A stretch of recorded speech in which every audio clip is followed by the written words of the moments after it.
Welcome everyone from the Rolex Race Village, and what a moment here for the oldest boat in the fleet, Maluca, who's been based at Commandy over the last couple of years, skippered by 29-year-old Peter Langman, the son of Sean Langman, who's won his division in Moneypenny. But Maluca, the oldest boat, 90 years of age, and also the smallest at just 30 feet. And alongside me is the voice of the Rolex Sydney Hobart, Peter Shipway, a multiple winner in his own right.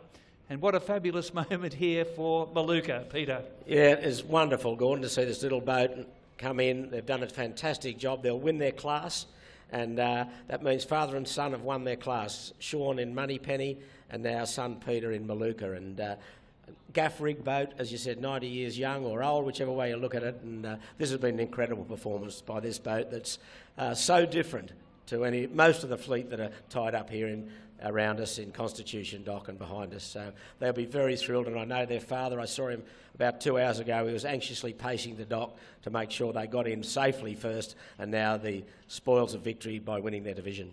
Well, 8 craftsmen spent 8 months restoring this boat from disrepair, and it's now an absolute showpiece.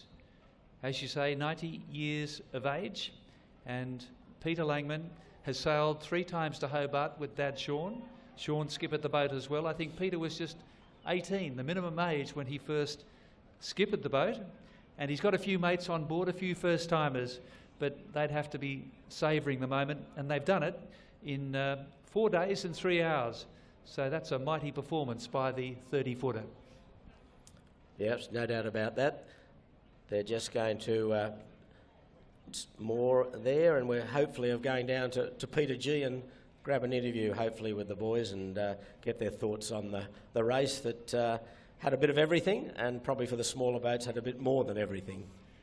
Well, it's a good time to transition, I think, Peter, to the bigger boats, because earlier, of course, just outside the race record, Andu Comanche dominated at the front of the fleet and was just under 3 hours outside the record. And the 4 100-footers, the 4 glamour boats, they do steal the limelight. And let's now hear from the 4 skippers of those 100-footers, because we saw some riveting racing in the harbour and then down the New South Wales coast. I have been here once before, so I had a little bit of an idea what to expect, but to do it, you know, in a campaign that I was part of putting together is, yeah, really quite exceptional. The boat's awesome. I mean, everything from the design to the feel of it to the, you know, the records that it holds. You know, I'm just glad that we can be a part of that, and we didn't shame it, but hopefully we added to its glory. I didn't expect us to do as well as we did, actually, and I think coming into towards the end, what we were doing is just watching Comanche on the tracker, and anytime they slowed down, we went somewhere else, and that strategy did work, and the crew also did a great job sailing it fast, so we were sort of, you know, getting very close to them. I think we ended up about 3 miles away at the end, so it was really, really good. This is not a low for us. I mean, we were competitive. I think they beat us by 40 minutes, and you know, Law Connect was 20 minutes in front of us, so we're in the hunt in a race that probably really didn't suit our boat, and so we're pretty proud of that. We just need a few more light catches in it. Like, we were competitive, but without that, the bit that gives us the advantage when it drops down under 8 knots. Had the game plan and we stuck to it, and it didn't work. So it's that simple really for us, and for whatever reason the breeze, you know, did change the next morning. We were expecting to go right, it went left big time, and you know, we were deep on the pack trying to, you know, get ready for that little right-hander, and it didn't work for us. So. Yes, not to be for Mark Richards and the 9 times line honours winner Hamilton Island Wild Rates. They were 4th across the line, but Sean Langman's son, Peter Langman, has just arrived in Maluca, the 90-year-old 30-footer, and on the scene for us is Peter G. That'll be all right, mate. Gordon, I'm with, well, a very successful yachtsman in his own right, but I think a proud father more than anything right now. Sean, how do you feel as Maluca comes in having won Division 5? I'm over words. It's just the most amazing thing. I'm so proud of Pete. You've only made eye contact yet, though. He's got a bit of work to do. Oh, yeah, he's nearly in. He just gave me an instruction, I pull a rope and stop talking. Well done, Chop. Just amazing, mate. Dad's very proud. How are you feeling at the moment, Pete? Oh, mate, I was pretty exhausted. pretty happy to be here. It was a good race, a little bit of everything. Some pretty nice champagne sailing at the start. Well done, mate. Well done, mate. Well done. Happy to. Champion. You are a champion. Well done. No, happy to be here, to be honest. Happy to be here. Your expectations going into the race, have they been met? Oh, they've been well exceeded. We just wanted to get here pretty much, so to come away with sort of division win. It's massive. It's way more than we were sort of expecting, and I think everyone on board is pretty stoked, to be honest. Were you keeping an eye out for what Moneypenny with Dad at the wheel was doing? Yeah, we didn't get reception until off the north coast of Tasmania. We had no intern on board, so as soon as I got reception, I tuned into the standings and I saw that he'd won his division, so I texted him and said, well done, very proud of you. And he said, keep going, very proud of you too. So, yeah. So, a 6-member crew, how'd they perform? Really well, really well. Well, above their pay grade, I think. What is their pay grade? 3, but but no, honestly, they went extremely well. From half the guys are sort of pretty new to it all. This is their first ocean race, so to come away with the result we came away with, can't ask for anything more than that. And a 90-year-old Hugh and Pine gaff-rigged Ranger sloop, how did she perform? She performed extremely well. I think she likes those hard downwind running conditions. She, straps in, locks in, and just surfs the waves pretty well. So, yeah, we're stoked with how she went. There's a few breakages you can see on the boat. Yeah, what are they? It looks pretty good from here. Mainly staunchions and a companionway hatch, so there was plenty of water coming into the boat. But not too big of a job list, but a couple of jobs to be dealt with now that we got in here. I can hear the champagne popping. Yeah, Grand Peter, and there'll be celebrations down at Commandi Hotel tonight. Peter G, you might just ask how that finishing time ranks for Maluca in her performances coming down to Hobart.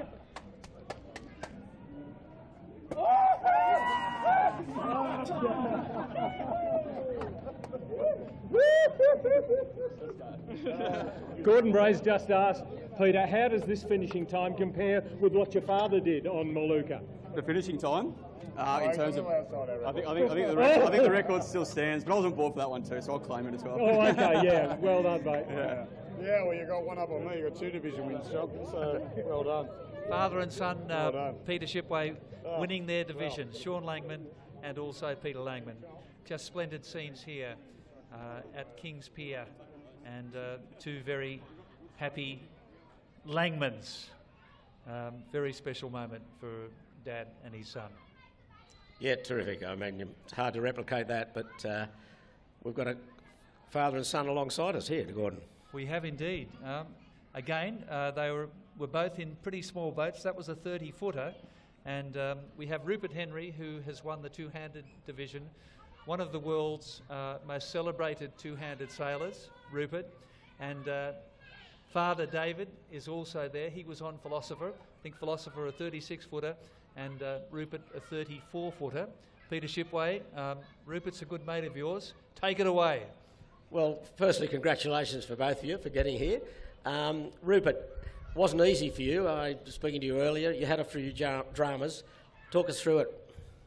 Well, we actually broke a rudder on the way down and had to stop for a couple of hours and fix it. So luckily for us, there was nowhere we could pull into, so we had no other choice but to soldier on, and the repair worked out much better than I initially thought it might. And we got here. Well, explain to everyone, this boat has 2 rudders, and not all boats have 2 rudders. A lot of them only have 1. So what exactly happened, and how did you jury rig, and how did you get here? Right, so like you say, it's a twin rudder boat, and the rudders are supported with a post. They've got a bearing through the hull surface, and then a top bearing, which is in our case is at the top of the rudder post underneath the aft deck. So one of our top bearings parted from the deck, and so that was causing that rudder to swing around and try and pull itself out of the hull. So we dropped the sails, spent a couple of hours lashing it off and getting the water out the back of the boat, and took off again. First of all, tentatively, and then over the next sort of 6 to 8 hours, we developed a bit more confidence in the repair, and we started to push hard again. Peter was salivating with this jibe yesterday afternoon, just the accuracy and the intricacy. I've got a really good crew. They make it look easy for me. But Rupert, just going back to the rudder problems, did you at any stage think that probably your race was over? Oh, absolutely. I was very upset because I didn't finish the route to Rum in November because I had structural failure in the boat, and I thought, oh, here we go again. But there was a moment when I thought, oh, we just can't continue, because if that rudder had broken its bottom bearing, it leaves a gaping hole in the hull, which of course none of us wanted. You're a long way from anywhere. We're 50 nautical miles due east of Eddiston or somewhere like that. So no safe port. Yeah. Well, David, to you, what is it about these Henrys? Have you got no friends, or why do you like these short-handed sailing? I mean, it's incredible. I mean, obviously, you know, you had to chase Rupert hard and he got the chocolates this time, but how was your trip? Well, our trip was, like everybody else experienced, varied but very rough at times. But overall, it was, I'd say, a good trip, a trip that I enjoyed, a good race that I enjoyed. But the first few days were pretty arduous. And I'm glad that I didn't know about Rupert's rudder until I got here. I would have been really worried about him. What he didn't mention was he had to pull out of this race last year was a failure of the boat. So he didn't want to do that into Hobart. So I'm sure glad that he was able to fix it. But there's not much that Rupert can't fix mechanically. Well, and David, tell us about your crew. Who crews with you? Stephen? Stephen Prince is my crew, and he's only a young guy. He's out in the audience. He does all the bow work. And I just barrack from down in the cockpit. Right. And have you sailed with Stephen for many years as such? This is their second season. He sailed with me last year when we sailed this boat in the fully crewed racing in all the CYC Blue Water races. Steve was part of that crew. And we had a failure in the last Hobart too, and that first night it was so rough that we had to pull out. And then Steve and I thought, well, we'd convert the boat to two-handed, and life's in many ways simpler to organise and train and learn how to do things, and we have fewer silly little mistakes. When you have 8 or 9 people on board, they're not always the same people, and things do go wrong. Right. So. And Rupert, Greg O'Shea's been with you for a long while, and he raced with you in a 62-footer from Melbourne to Osaka in Japan. Tell us a bit about Greg. You obviously get on well, or don't you? Well, let's put it this way: we maintain our friendship in spite of adversity. So our friendship's actually based on cycling rather than sailing. And although we're both lifelong sailors, we got to know each other really well through serious road biking. And a lot of people cycle, and you spend a lot of time very fatigued. And I think we were just lucky that some people you get along with when you're in a fatigued state, and some people you don't. And we always clicked. Doing our long riding, and we both knew we were both sailors, so we said, why don't we start sailing together? And very similar mindset. Cycling's very strategic, sailing's very strategic, and we both like pushing ourselves. It sounds as though you're a bit like a well-established married couple. Same principles apply. Yeah, we kind of like we are like a married couple, and Greg cheats on me. What's your feeling, David, with that unity? About Rupert and Greg, Greg's got a great sense of humour. He's a very tolerant guy. He has to be, probably, does he? And the fact that we've gone to, with the two-handers, to much smaller boats. You've done the Melbourne Osaka in a 62-footer, but the trend now seems to be to the smaller boats. Why is that? Well, the reason for that is that the small boat, with 2 people, which is obviously a very small crew, you can push a 30-foot odd boat, 11 to 12 metres, pretty much to its full performance potential. Whereas as the boats get bigger, there are huge losses in terms of performance. Just having 2 people on board, you can't sail the boat anywhere near to its potential performance, which equates to lost time on the race course and a poor result on corrected time. So we're in that sweet spot between 10 and 12 metres. Yeah, if you've got 2 guys that are on their game, you can sail the boat quite nicely. Well, I think we saw that the first 24 hours. You were pushing hard, and you were right up there. In overall standings, weren't you? Yeah, I mean, we thought based on the forecast weather, we were in with a slight chance of taking the race overall, and we just went for it. We knew that if we could get down the coast of Tasmania before things turned around, we'd be in. The boat performs well, and we'd be in with a chance. But unfortunately, the weather gods didn't shine on us. But yeah, we gave it a tilt while we could. And David, any damage at all to your boat? Yes, we rode off a spinnaker, Peter. We wrapped it severely around the forestay, and it was a big issue, and we had to wait until the 30 knots died down before we could get it down and cut it up in little pieces to get it untangled. So now we have a spinnaker bag full of little pieces of white cloth. Right. That sounds like a good job for the sailmaker. Yeah. I'm going to send it back for repair. Yeah. David, next year, you're going to have another go at it? I might get my OBE next year, so I have to think very hard about that. Right. And Rupert, what's the future for you?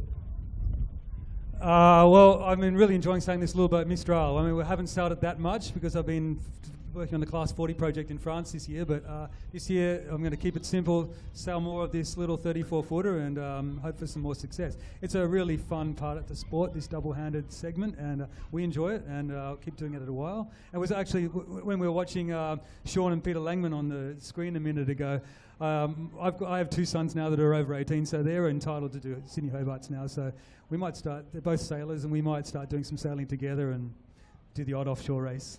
I can say that, Rupert, that Peter G is down on the mighty Mistral at the moment, your 34-foot flyer. And Peter, a good perspective there of the size and what you're up against in the Sydney Hobart.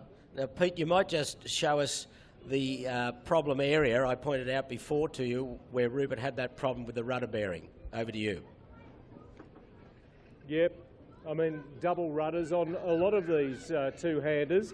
And here we see it. She's been wrapped up a little bit in plastic where the bearing on the stock gave way. But as I think probably Rupert's already pointed out, they managed to jury rig something up underneath, and sails, yachtsmen, if nothing else, are very, very used to having to fix things on the run and make do. And they ended up being able to steer basically where they wanted to go. Rupert, you might like to talk us through what we should be looking for and how a two-handed vessel varies from the multi-crewed yachts. Sure, Peter. Well, I think with double-handed sailing, we like to... It's enjoyable to sail with a boat where you can physically handle the loads. Like, obviously, the bigger the boat, the more muscle power you need, and that's why the guys with the big teams can manage a bigger boat. But we are in a double-handed boat, you're looking for something that can be managed physically by two people, and especially on a course like the Sydney Hobart course where you get a lot of weather changes, a lot of sail changes, the smaller boats are perfect for it. Where the longer races, trans-ocean and global races, you can get, obviously you can sail a 60-foot around the world, but it's custom designed system-wise to be handled by one or two people. But I think these little 30, it's a sweet spot in the sport and in naval architecture. And this boat was the first yacht I've sailed with twin rudders, and it's incredibly more manageable. It's this modern naval architecture with a wide boat, twin rudders. It's easier to steer. The boat's more stable under autopilot heading, and that just allows one guy to be on deck, trim sails, put the boat on autopilot temporarily, do a sail change, and let your teammate get a little bit of rest occasionally. Well, we must explain that these two-handed boats are allowed to use autopilot. That's part of the rule. David, how much in time, say a percentage time, would you have used autopilot in this race? That's a good question, Peter. I would say that the first 2 days of this race, we only used the autopilot if we were changing a head or putting a spinnaker up, putting it down. We hand steered all the time. When it gets very light and you're just dribbling along, we don't have a very sophisticated... The autopilot can steer the boat and you can sit there and do something else when you only got one person on deck. It doesn't steer as well as you can. We think it can't. Yeah. But, we probably, generally speaking, only use the autopilot 5 or 10% of total time, I'd say. And similar for you, Rupert? In this race, especially when it was blowing, we were hand steering. Yeah. We have quite a good autopilot system, and if you're single-handed, you rely on it much more heavily. But the thing about this race is it might take 2 or 3 nights, which is short enough for you to push yourself physically. You do get a slightly better performance hand steering. If the race was longer, you'd end up relying on the autopilot a lot more because you just need to get more rest. But when you know you're going to be tied up in Constitution Dock 2 or 3 days later, you force yourself to steer. And can I ask you, Rupert, Ed Saltis, Midnight Rambler. Sorry, Peter G, we'll come to you in a sec. Ed Soltis is thinking that he might move to the two-handed class as a new challenge. What's your advice? My advice would be choose your crew carefully. Well, he's got a good mate there who's done 25 or 26 races with him, hasn't he? Yeah, he does. I mean, look, Ed is a highly accomplished sailor. He's achieved great things in the sport, and it's nice that he can find a new challenge, and that's what I think sailing is all about, finding different challenges. And I mean, I'm loving the two-handed sailing at the moment, but I also find the fully crewed sailing incredibly alluring. So, you know, I wouldn't rule that out in my future either. But I think as a sailor, you look for new challenges, whether it be new boats or new races or new style of sailing. And Ed's obviously, you know, he's been very successful in his crewed sailing so far, and it's, you know, I think it's flattering and also interesting that he's looking for something different for a while. Peter G, I'll hand it back to you for one last question so we can let Rupert and David go. But you're on the winner of the two-handed division, the mighty Mistral. Back to you, Pete. And I'm actually just testing those rudders out here, moving the tiller around. Rupert, could you tell us why most of the two-handers favour a tiller over a wheel? Speedwell alongside here has got a wheel, but yours and Sunfast beside us also have a tiller. Why is that? Well, you just get better steering accuracy with the tiller. The setup is lighter, so you know it's nice that the boat should be as light as possible. And with tiller steering, it's more accurate, more responsive. And a lot of us have grown up sailing dinghies, and we're just used to steering boat with a tiller. And you notice a lot of even the larger fully crewed boats up to the 50-foot size now go with the tiller because it is more accurate. Oh, Rupert, you mentioned the route to Rum before, the trip across the Atlantic that was unsuccessful for you. Are you contemplating any more trips to Europe and that single-handed or double-handed racing, which is very prevalent over there? Yeah, look, I am. It's an incredibly exciting segment of yacht racing, and France is the home of single-handed and double-handed offshore racing. So this year, we're looking at potentially doing the Transat Jacques Vabre, which is a double-handed transatlantic race. The Route de Rhum is a single-handed race. That's a run on a 4-year cycle, so that's off the menu for a little while yet. But yeah, there is a really interesting double-handed set of events coming up in 2023.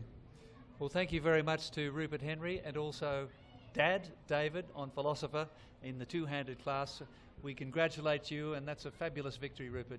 You won the Cabbage Tree Island race overall against the fully crewed boats, and conditions were against you here to repeat the effort, but it's been a mighty performance. Well done, guys. Yeah. Thanks, guys. Thanks very much. And I'll talk to you about how you can tidy up that jibe, Rupert, a bit later, so stay tuned. You'll get better even... He's very critical, Peter Shipway, isn't he? Yeah. All right, thanks, David. Thanks, Rupert. Fantastic. When we looked at the 100-footers, Peter, and our next special guest was on Wild Oats 11 as the navigator, I think you had 3 Lion Honours victories on Hamilton Island Wild Oats on board with this celebrated sailor who's going to be joining us very shortly.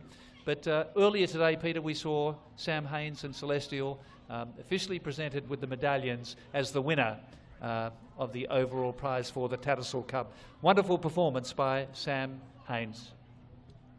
We've been trying a long time to win it. We've come close a couple of times, very, very close last year.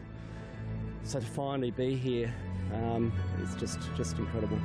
I really couldn't allow myself to think that we had won it. It was always, to me, provisional until it was announced, and I got the phone call from the Commodore Arthur Lane, and he said Celestial's won, and undisputed champion.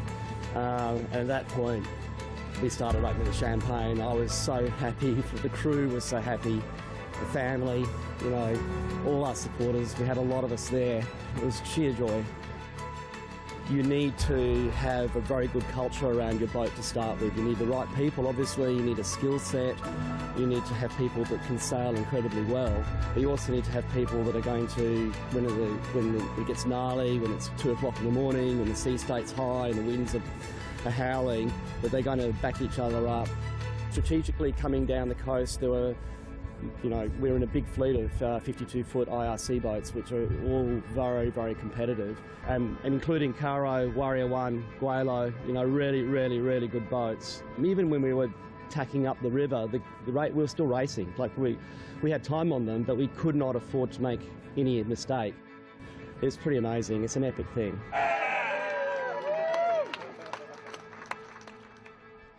Yes, well, Peter Shipway, our next special guest, and congratulations to Sam Haynes and the crew. They were presented with their special medallions by the Premier of Tasmania here in the village on the stage. But our next guest, well, she's been the fastest woman around the world on water. She's a trailblazer. She's a record holder, she's a motivator, she's a sailor, she's a navigator, she's a marine lawyer, she's a mum, and she's an Australian Sailing Hall of Famer. I'm referring to Adrienne Cahalan. Please give her a big hand. One of the most famous sailors in the world. Adrienne, congratulations. Sunrise, how did you enjoy it? Oh, thanks very much, Gordon. Hi, Shippo. It was my shipmate. It was so enjoyable to be a part of the team. I was very, privileged to be a part of such a team that has had so much success already in the Rolex Fastnet race and the Rolex Middle Sea race. And I just came in, sailed with the crew just the short lead-up time that they were here, and they made me feel really welcome, and it was just such a wonderful experience. Now, Di Pearson, our media director, said that Adrienne was not the navigator, but you did a bit of navigating. You weren't officially the navigator. Explain what happened. Well, I've sailed this race quite a lot of times as part of a navigation team, and I think it's the way to sail this race because, and Tom Cheney, he is the navigator on board, so I just came on to help him with local knowledge, and that worked really well. He navigating is a lot of responsibility in this race, so it was nice, to be able to share that with him. And we enjoyed this race. Had so many tactical decisions. It was so enjoyable, this race. Well, there's some lovely shots there of sunrise coming up the river, just past the Iron Pot, as we saw, and lighter conditions there. But Adrienne, this boat, as you said, has had marvellous success overseas, winning the Fastnet race and class in the second in the Middle Sea race, and you won your division by nearly 6 hours. So you must have been pretty good to do that. But the weather really didn't favour this size boat for overall honours, did it? No, we were very similar to Rupert, actually, that we knew we had a slight chance depending on when that front was going to come through. So the team pushed the boat very hard, and with the first day the conditions were a bit light for us. This boat likes to get over 20, and all the guys before the start were saying, when I saw that forecast where some of them were saying it was going to be gusting to 40 or 50, I said, be careful what you wish for out there, because it's just, there's something about that part of the world that's, so treacherous, and it really throws everything at you. And but so we pushed it really hard when that breeze came in to try and get down to the light, just before the front comes through, but we just didn't make it. Unfortunately, the last 100 miles were upwind, so yeah. But you had some problems in this race, didn't you? Yes. I mean, we had some jury rigging on Mistral, yes, but also on your boat. Yes, well, that's right. Tell us what happened. Well, when you do push a boat that hard, there are certain things that... we were just off the north coast of Tasmania, and we were going into a jibe, and it was, over 30 knots. We had the spinnaker up, and Dave Sweet, who was on the wheel, said, well, you just got to do it. And so he did, and we went through the jibe, and the boom, it broke in the jibe. So it just meant then, and so it was like a 90-degree angle. And so when we got the opportunity, we didn't take the main down, so we were still actually, while we were fixing the boom, we were still going 13 or 14 knots, but the crew cut up the bunks and sleeved it and wrapped Kevlar tape around it. So the cylinder pipes from the bunks, yes, is that right? They actually sawed them off. You didn't do the sawing. No, I didn't. No. I just did the encouraging along with the rest of the crew, and so they laid it. So the boom was laid along the deck, and this is all happening in 30 knots, 32 knots. It's windy, and they were just sleeved along and then taped around. And it lasted the whole way, to over the finish. You could see us crossing the finishing line. But it did mean that when we were in 30, 32 knots or off the coast here, we had full main and a jib, and a big jib. So people must have been thinking, what are they doing? Why don't they reef their main? But we weren't able to do that. So, well, the boat came out from England by ship. What did the first timers from the United Kingdom think of the race? Well, I think the comments that I've heard from them was, I think that that it was all new and how challenging it actually is, because there's so many different conditions. So the harbour, the start was fantastic, as it always is, you know, feeding out of the harbour there with all the spectator boats. I think they've really enjoyed the race and the community around the race, and how much excitement and how much Australians are interested in the race, you know, a bit like France. And also because the other thing is, you know, you had a beautiful sail the first 2 days, then this northerly gale the next day, and then turn around, southerly gale the next day, and then we get to the Derwent, we're sitting in nothing. So, you know, it throws a lot at you, this race. You've got to just hang in there, and I think that was always my message, just hang in there. Now, Peter Shipway talks the talk, Adrienne, but he was a crewmate of yours, and you had 3 line honours victories with Adrienne. But what was he like as a sailor? A Corinthian sailor, we'd call him, wouldn't we? Careful, Adrienne, careful. Shivo, it was great being part of the Wild Oats team. You know, that was in the early days when in the 2000s, and it was so exciting, that first race together when we won. And Shippo's always keeps us all entertained, and but also he's done so many races as well. He's always 31. Yeah, but overseas and you're all 30. You've still got one to catch him. This race was a tough race, actually. I'm going to contemplate next year, I think, although everybody says that, I guess. But what does the future hold for you? Are you doing much sailing this next year? Well, I think COVID was hard for a lot of the Australian professional sailors, because we weren't allowed to leave the country, and it did feel like the world went on without us. So, I mean, I haven't really done any overseas sailing now for 3 or 4 years, when you used to do, you know, several regattas a year, and a lot of the teams have got replaced you and things like that, so it's actually hard to slot back in again. So I'm working on that, but it just takes time. And what's the program for Sunrise now? Sunrise now, they only came in a week and a half, because they'd done the Middle Sea race, and then on the 10th they're taking it back, and it's back on a ship, and it goes straight back to the UK, and they're straight back into it. You've been an absolute pioneer for women in ocean racing in particular, and I believe you had several women on board Sunrise, but how encouraged were you to see the participation now of so many women in the Rolex Sydney Hobart? Well, I think it's really great, and you know, our team that we just had on Sunrise, then everybody just, you know, was such a tight team, and everybody you know, had their area of expertise and just got on with it. You know, there was never an issue about, you know, what colour you were wearing or whatever the word is. But so, you know, there's so many girls now. There's girls that have got owning their own boats now. You know, we were, a lot of our crew were girls, and I'm not sure if there are any double-handed 2 girls out there, but even Wendy Tuck was there. Wendy, yeah, but I mean, you know, two together. Two yeah, together. That's Currawong, you know. the little... Oh, Currawong was the 2 girls. Yes, 2 that's girls. right. Yes, and they're still going. And they're still there. And they're 170 miles to go. Yeah. No, and they may make it before New Year, which is fantastic, tomorrow night. Yes. So tell us about those 2, though. One's 70 and one's in her early 60s. I mean, that's amazing. I know. And look, that's the good thing about this race. There's such a diversity of people and ages and generations, you know. I mean, I was on the crew with all the young ones, so I caught up on my Gen Z speak. But it is... I mean, it's all about sailing, really. You can just keep sailing and sailing and sailing. It's your call when you decide not to start a race again.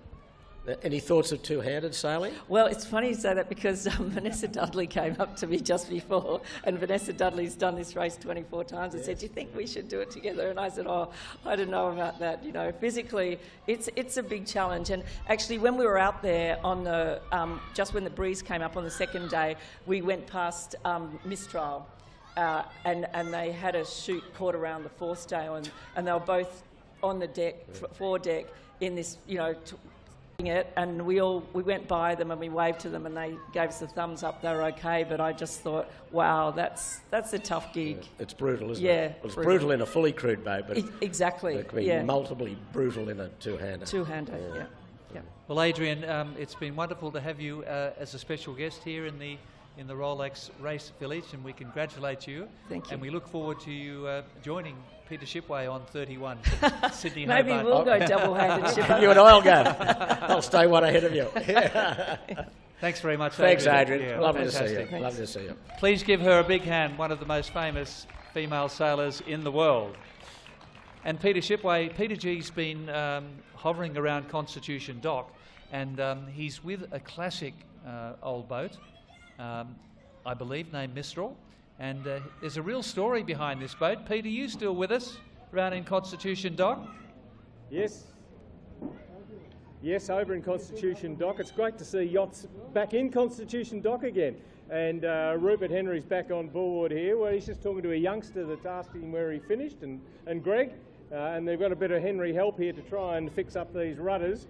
But Rupert, are you aware of the symmetry? You've got Mistral 2 over there, though you like to call yours, as it was built by a Frenchman, Mistral. Yeah, there's the Mistral over there is not in Sydney Hobart condition.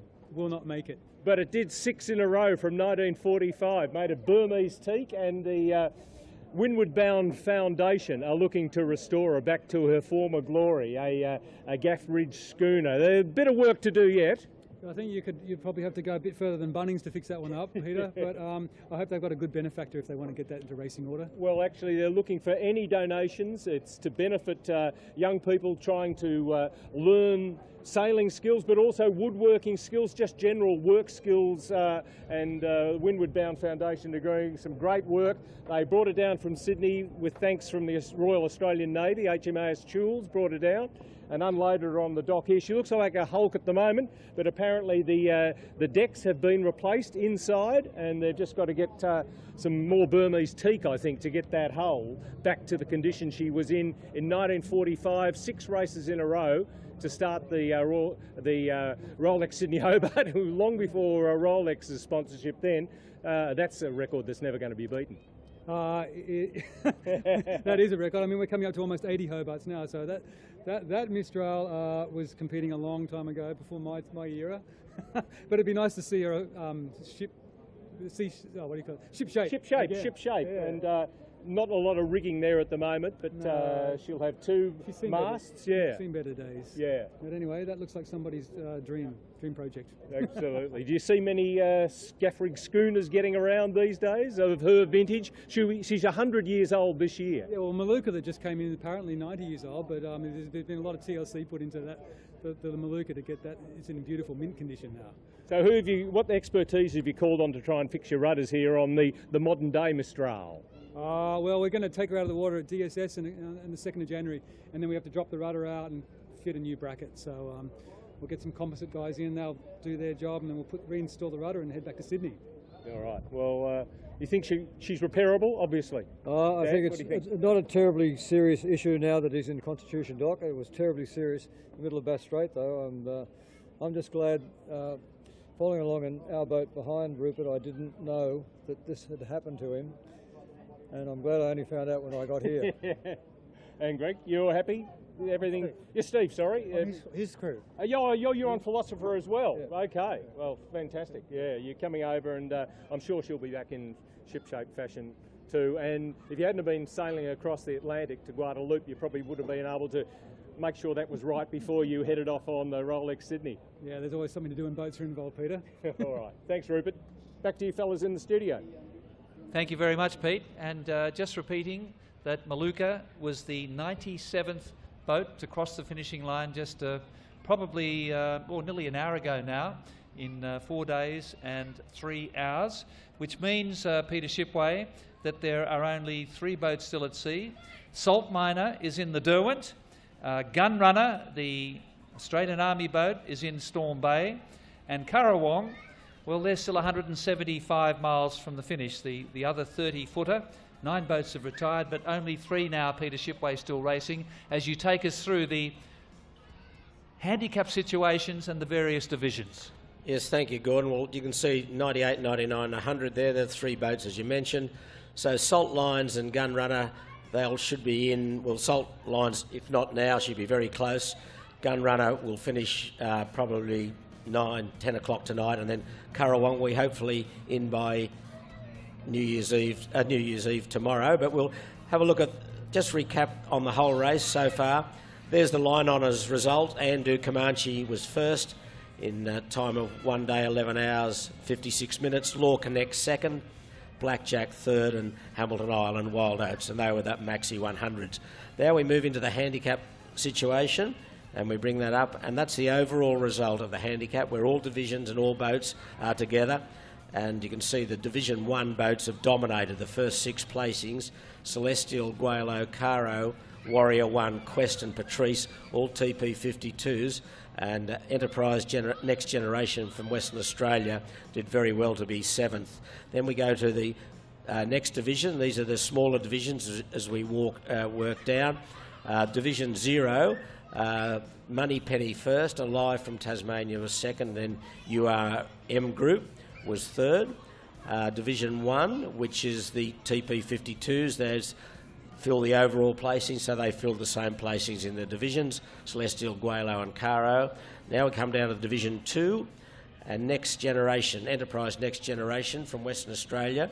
You'll see that asterisk alongside her name, and that is because she claimed redress for going to the assistance of Koa, who broke a rudder. And Enterprise stood alongside her for some time to make sure the crew was safe and sound and the boat was safe and sound. A very, very good thing to do, and what people are required to do to stand by someone in distress at sea. So they were awarded a 2-hour deduction off their elapsed time, but they did extremely well anyway. They won their division by, 5, nearly 7 hours. So Allegria Republic, Rod Jones from Queensland second, and Utspa from Victoria third. They are still provisional in that division. Division 3, I think that's done and dusted. Sunrise, Adrienne was aboard, was first. Packman, a 2-hander, was second, and South Brittany third. Division 4, we're getting down to the small fellows now. Midnight Rambler, Ed Saltus from Tasmania, he's won that division. Rupert was second in his 2-hander Mistral, and Ariel third. And then in the tiny division, we've just seen Maluca finish, so he's top of the pops there. He was first. White Bay 6 Azuro, Shane Kearns, reportedly on his last Hobart. He's had a very successful run in this race. He's been second overall. He's had a lot of divisional placings. And Crux, 2-hander Carlos Adios from New South Wales, finished in third place. Then we'll quickly have a look at the Corinthian division. They're sailors that are very much the Corinthian spirit. Ed Salters has won that. Pretty Woman, Richard Hudson from New South Wales, was second, and Rupert was third in that. And then we look at the PHS division, which are the performance handicap. They're not in the handicap top division, the IRC division, the rated handicap. This is an arbitrary handicap, if you like. Cian Moon from Victoria was first, Mako from New South Wales second, and Allegro from New South Wales was third. So there are a few other divisions, but they're all the main divisions, and congratulations not only to everyone that got here, of course, and but certainly to all those divisional winners. And Peter, can I just correct myself? I called Salt Lions Salt Miner, I think, but Salt Lions? Salt Lions, yes. Salt Lions is very close to the finishing line now, so terrific effort there by the boat built back in 1990 and owned by Matthew Harvey from the Cruising Yacht Club of Australia. He's also the skipper. A lot of first-timers in his crew, and that's a finish in around about 4 days, 3 hours and 45 minutes, thereabout, for Salt Lines from the Cruising Yacht Club of Australia, and that will make it 98 boats finished and only 2 still at sea. We still have Gunrunner in Storm Bay, and Currawong is off the Tasmanian coast, right up the northern tip of the Tasmanian coast, still 170 miles from the finish. So that wraps up things from the Rolex Race Village. It's been a lot of fun, Peter Shipway. We have one more report to go at 9 o'clock tomorrow morning, and that'll be a wrap-up of proceedings. But it certainly has been a very eventful race. A final comment from the voice of the Rolex Sydney Hobart. Well, it's been a quick race, exciting. The harbour start was amazing with all those maxis toing and froing. Congratulations to all the competitors, whether those that have finished and those that unfortunately retired. Again, I think it's a race that certainly the sailors can be proud of. The yacht clubs, the Royal Yacht Club of Tasmania and the Cruising Yacht Club of Australia can be very proud, and the wonderful support of Rolex that makes this race such a great race and one of the really great ocean races of the world. So from the Rolex Race Village, on behalf of Peter Shipway and Peter G and the team here, we'll sign off and we'll see you tomorrow morning at 9 o'clock Australian Eastern Daylight Time.